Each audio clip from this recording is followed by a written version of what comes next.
If there was one physical subject, one material subject that we should focus on, in my opinion, it is very clear that the head of the snake is the financial system. We can argue till the end of time about who runs the world. Is it the Jesuits? Is it the reptilians? Is it the Illuminati? Is it the Freemasons? We can go on and on and on and on about this.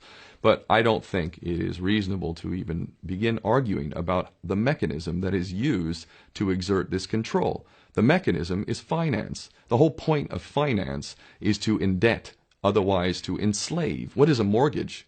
I mean, what does that stand for? It's a death grip.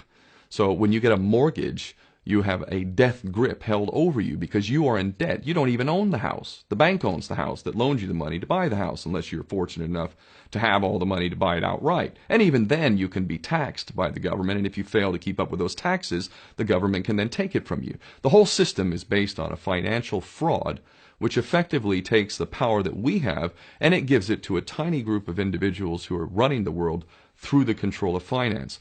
With the infinite supply of money that we have allowed them to take, they have literally an infinite supply of money, and with that money, and from their psychopathic point of view, they have bought everything and everyone who can be bought. So those of us who cannot be bought, because we operate on a level that goes way beyond the material, we are not rewarded for such behavior. We are punished for such behavior. And the most slovenly, disgustingly criminal, pedophilia, corrupt moral individuals, those are the ones that are rewarded in this system, which is upside down. We reward the pedophiles, we reward the corrupt, we reward the liars, we reward the people with no morals at all, and usually we compromise them under this system in terms of maybe a videotape. Maybe Barack Obama is gay. Maybe we have videotape of him having sex with another man, or perhaps some other acts that may be not so popular amongst many of the electorate.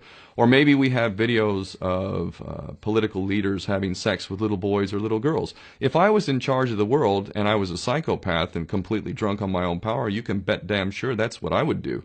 I wouldn't allow anyone in a position of power who wasn't completely compromised. When you have an infinite supply of money, you can do this. Take that supply of money away, take that power back, put it in the hands of the people, get rid of fractional reserve banking, which is an obscenity in itself.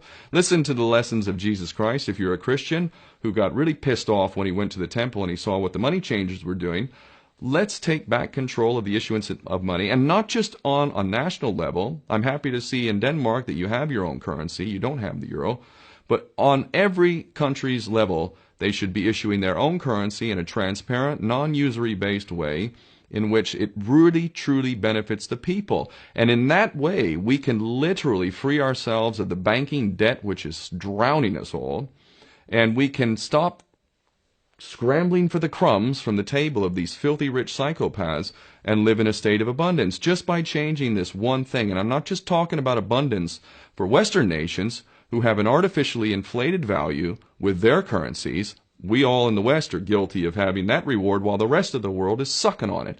Every nation in the world can use a sensible financial policy to liberate themselves, to have world-class education, infrastructure.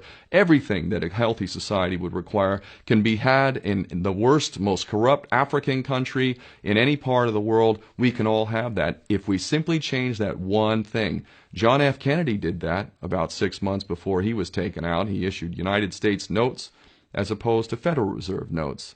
I can assure you the powers that be knew the power of that act, and they took him right out. So the bottom line is, if we as people understand this very simple principle, just this one thing, change this one thing, we can solve every other problem you can name. I don't care what the problem is. I can bring it back to the financial system and an infinite supply of money for a bunch of psychopaths who are running the world, as opposed to an abundant supply of money for all of us. So in that sense, I'm very optimistic. This is not rocket science. I am not the smartest guy in the room. We can all understand this. And as soon as we do, we can exercise the same power that we had, but relinquish, and we can have a future for ourselves and our children. There's a lot to be optimistic about, quite frankly.